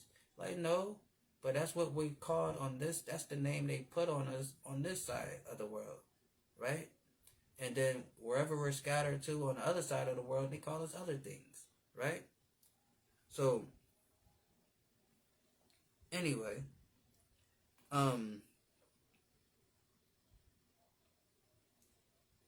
So it says, for the Lord will have mercy on Jacob and yet choose Israel and set them in their own land. And a stranger shall be joined unto them, joined with them, and they shall cleave to the house of Jacob. So all these other nations, they're going to be joined with us, right? In that day, right? And it says, and the people should take them, and we're going to take them, right? We're going to take them to our place, right? Just like they took us to their place called America. They took us to their place called England. They took us to their place called France. Their little colonies they had in the South Americas, the Caribbean, everywhere. They took us to those places, right? And they enslaved us. They beat us and mistreated us, right? That's what they did. So it says, and a stranger shall be joined with them, and they should cleave to the house of Jacob, and the people should take them and bring them to their place, and the house of Israel should possess them, like they possessed us when they took us. They took us to their place. They didn't say, hey, why don't you come over sometime? They didn't say that. They took us, right? They took us. Then it says, and the people should take them, and we're going to take them. And it says, and bring them to their place, and the house of Israel should possess them in the land of the Lord, for servants and for handmaids. And they should take them captive, who captives they were. Right? So, as we was reading on how earlier about the chaos that's going to be going on in this world with this whole ramification of war, right? But the end all be all is this right here. This is what we call the revised final solution. And if you know, you know. I said it on purpose. So what? Sue me. Final solution. Said it again. So yeah.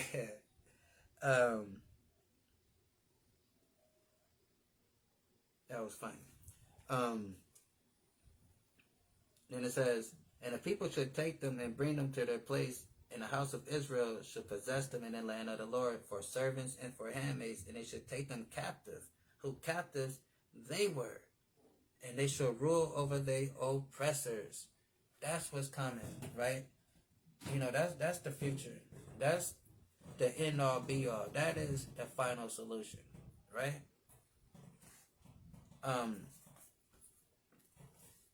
Let's get really quick.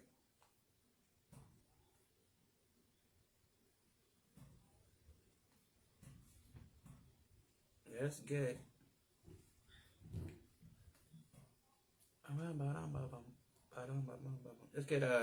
let's get them all real quick.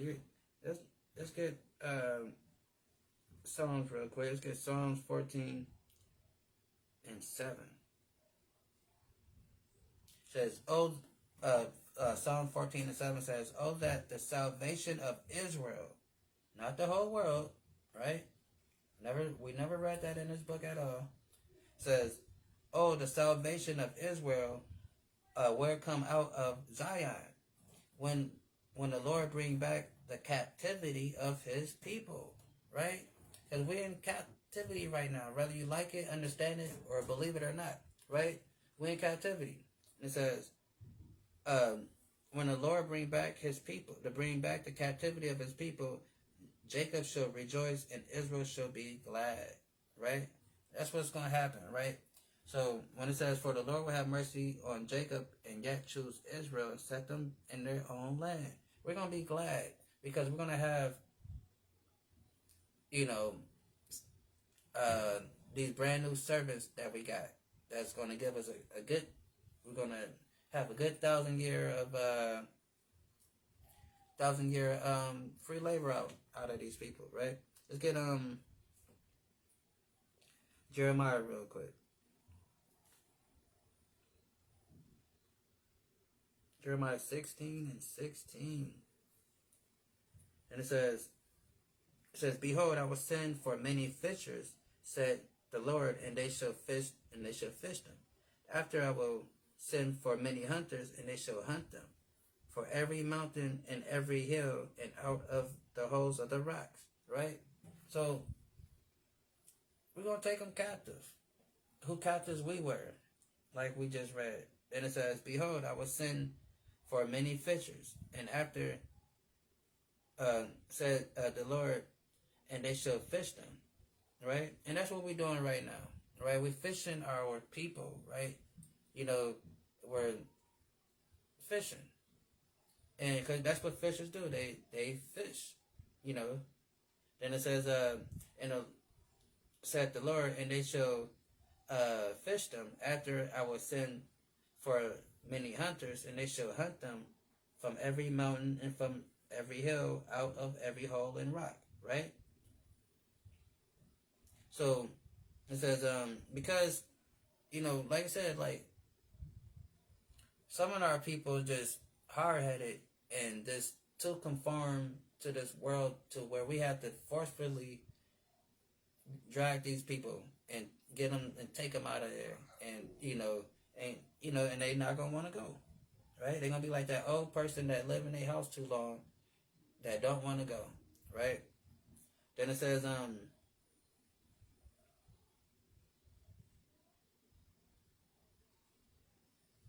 it says boom boom boom. All right. Then too on double. Oh, before we move on, like on double fold too, because these nations they're gonna be hiding, you know, because they're gonna see that black man come with the millions and millions of his angels, right? And they're gonna be hiding, and we have to pull them out of those different places that they're hiding at too, right? That's twofold. Um, let's get Isaiah really quick.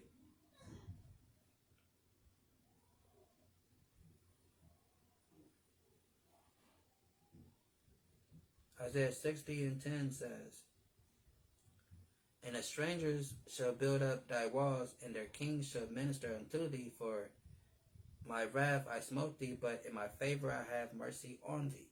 So in that day when we take these people captive, who captives we were, they're going to rebuild our infrastructure, right? Because, as you know, bombs is going off over there, right? They blowing stuff up. So when we get over there, it's going to be kind of not, they're going to have to build it back up because they over there destroying stuff, right? So it says, "The sons of the strangers shall build up thy walls, and their kings shall minister unto thee. In my wrath I smote thee, but in my favor I have mercy on thee." So when it says their kings should minister unto us, it don't mean that they're going to be minister, meaning they're going to be assisting us. They're going to be helping us. They're going to be serving us, right? They're kings. They're powerful noblemen. They're elites. The Donald Trumps of the world, the Goldsteins and the Rothschilds. They're going to be on hands and foot, hands and knees, whatever how that phrase go, serving you, right? Then it says, for the gates of for thy gates shall be open continually; they shall not be shut day nor night. For that man may bring unto thee the forces of the Gentiles, and that their kings may be brought. So they're going to be paying tributary to us daily, weekly, monthly, yearly. And they're going to be capturing their little elites and noblemen and bringing them to us to enslave. Like, here, we found another elite, person, rich guy, whatever they call him these days. We found another, come get him. We're going to give you him and we're going to give you some money. It's going to be a daily. And it says, "For the nation and kingdom that will not serve thee, will not serve us," the Israelites, if they don't want to get down with the program, it says, "shall perish. Yeah, those nations will be utterly wasted." So if they don't want to get down with the get down, they don't want to pay us tribute every day, every week, every month, every year, until we say so. Then it says, "For that nation and kingdom that will not serve thee shall perish. Yeah, those nations shall utterly waste it." So God ain't cool with that. Like, look, you're going to serve my people like I designed it, or I'm going to destroy you. That's just how it goes. Let's get 45, 44, Isaiah 44 and 15 real quick.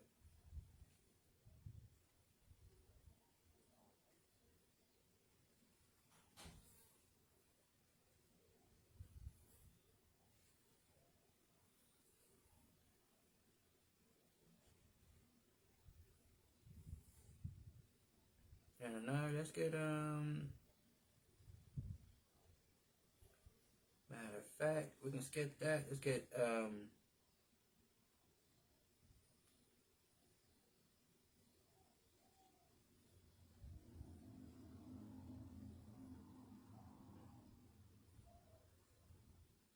so let's get Jeremiah 30:16. It says, therefore, all they that devour thee, talking about us, all these nations that had a hand in our destruction and, our downfall, therefore all they that devour thee shall be devoured.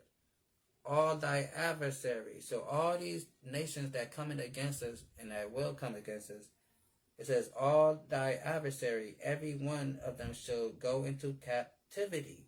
Like we just read over here that, and they shall rule over their oppressors. They shall take those captive who captives they were, and they shall rule over their oppressors.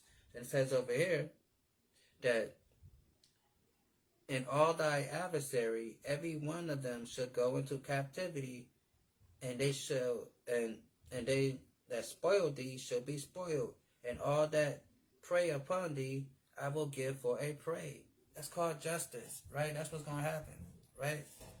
And that's what happens. That's what's gonna happen. Like, I mean, that's self-explanatory. That's why it says this here, over here in Zephaniah, it says, Zephaniah 2:1 says, gather yourself together. Yeah, gather yourself, O nation not desired. And we are that nation that's not desired. Us Black, Hispanic, and Native American people, they come up with all type of ways to, disenfranchise us from this place, right? Everywhere we go, they have a racial slur for us, right? No matter what language you speak, there's a racial slur, for you, right? So it says, gather yourself together. Yeah, gather together, O nation not desired. Because we are that nation that is not desired. We need to be coming together, right?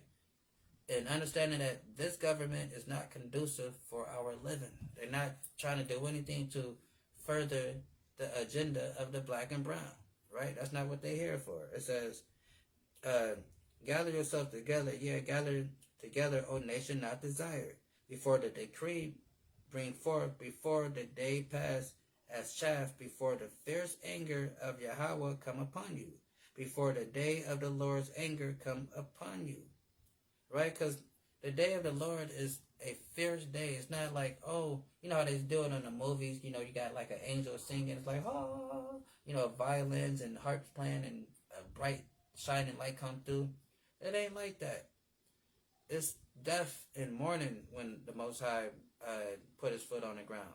Right? Then it says,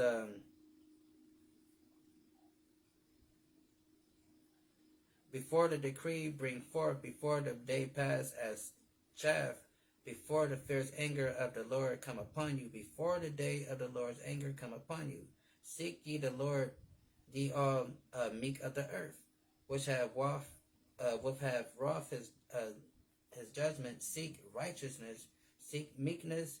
It may be ye shall be hid in the day of the Lord's anger. So that's what we want. We want to be hidden in that day when Lord is coming angry.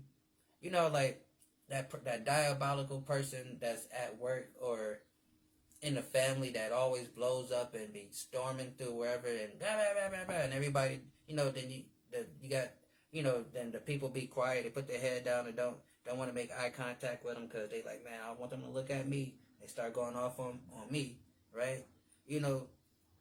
So you want to be hidden. You want to be that person that's when the boss or you at the job and the manager just snapping and going off on the whole department, and you like, I hope you don't look this way, right? You want to be hidden, right? So it says, seek ye the Lord, all ye meek of the earth, which have wrought his judgment. Seek righteousness, seek meekness. It may be ye shall be hid in the day of his anger. And we want to be hid in the day of his anger because we read what his day of his anger looked like.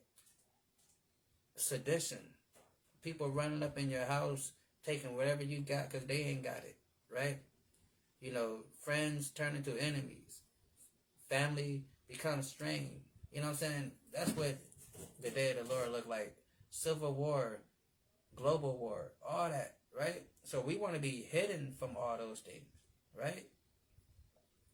So back up here, let's keep going. Then it says, and it shall come to pass in the day that the Lord shall give thee rest from thy sorrow. That's what we want, that rest.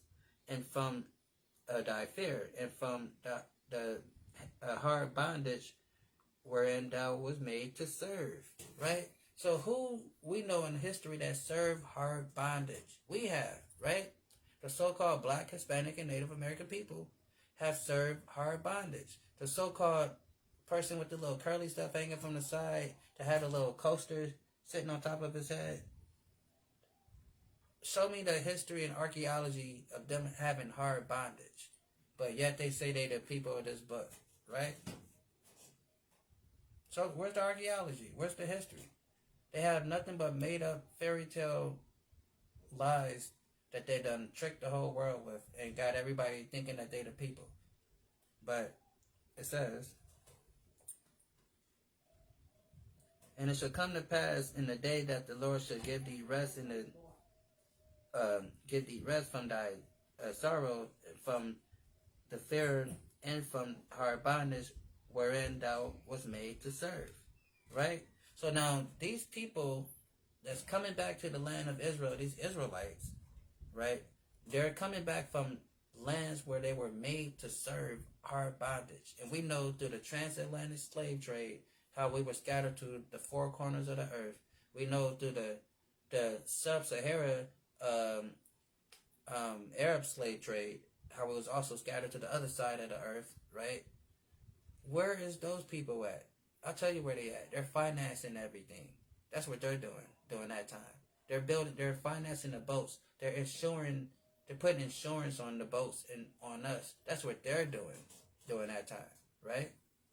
So these people that's coming back to the land are people that were in servitude, captivity at one point, right? So it says, and from where thy fear, from thy fear, and from the hard bondage wherein thou was made to serve, that thou shalt take up this proverb against the king of Babylon, saying, how has the oppressor ceased?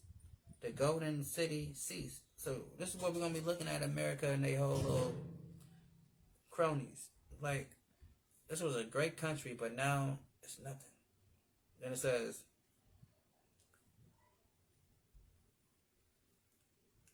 that thou have taken up this proverb against the king of Babylon, and saying, how has the oppressor ceased? The golden city ceased.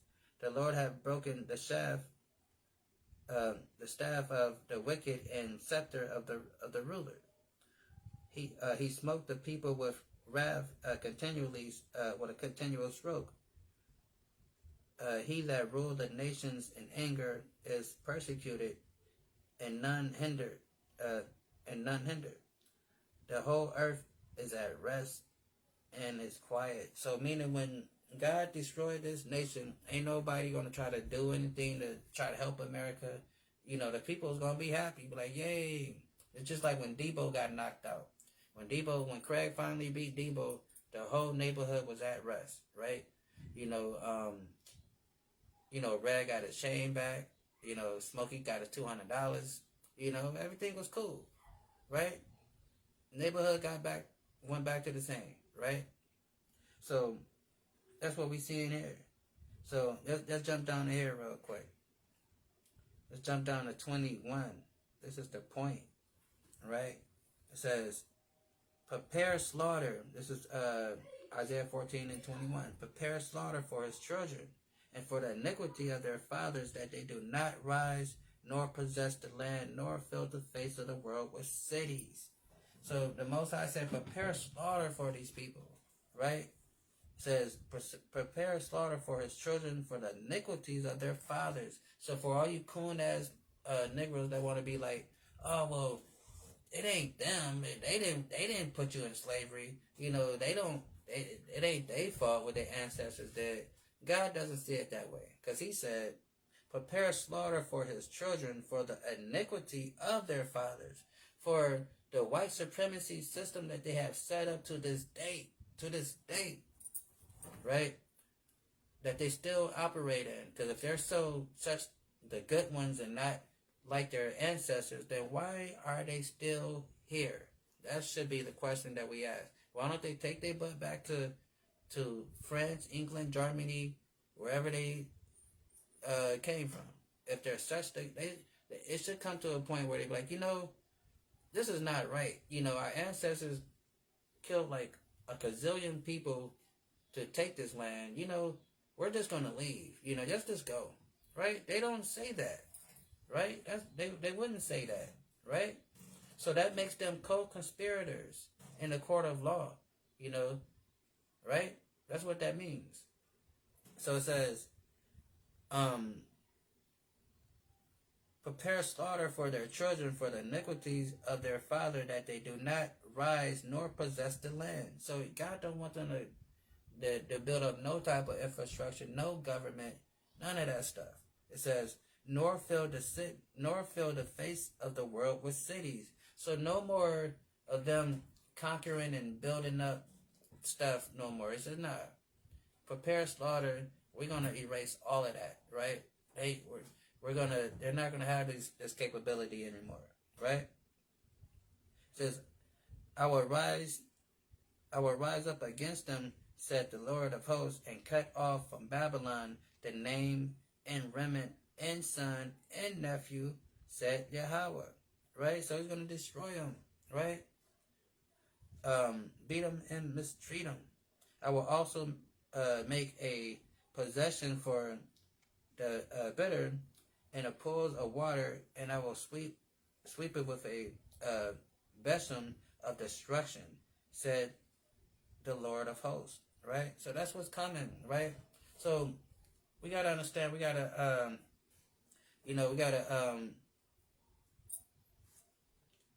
keep the faith and understand that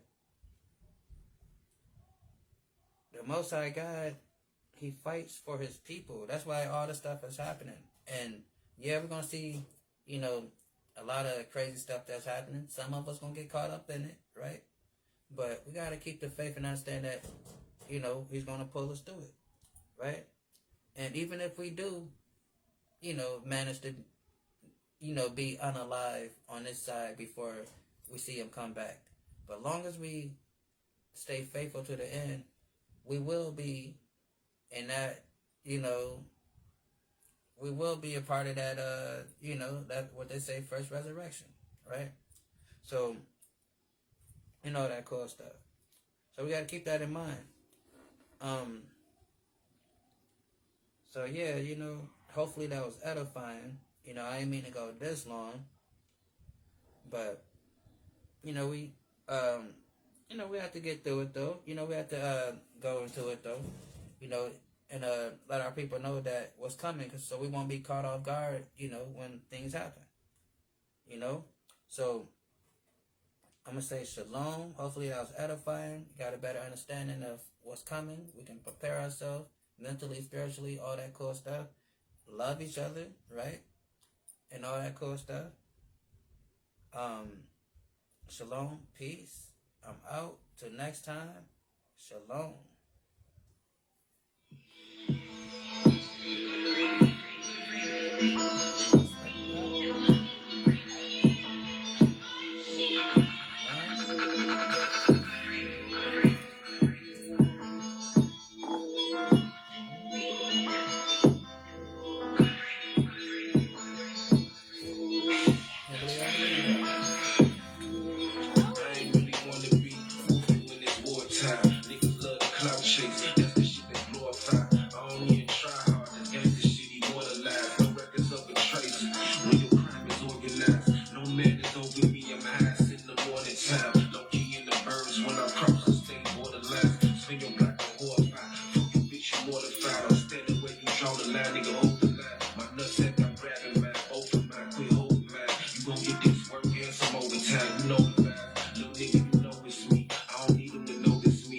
Conflict get crucial. can't help it.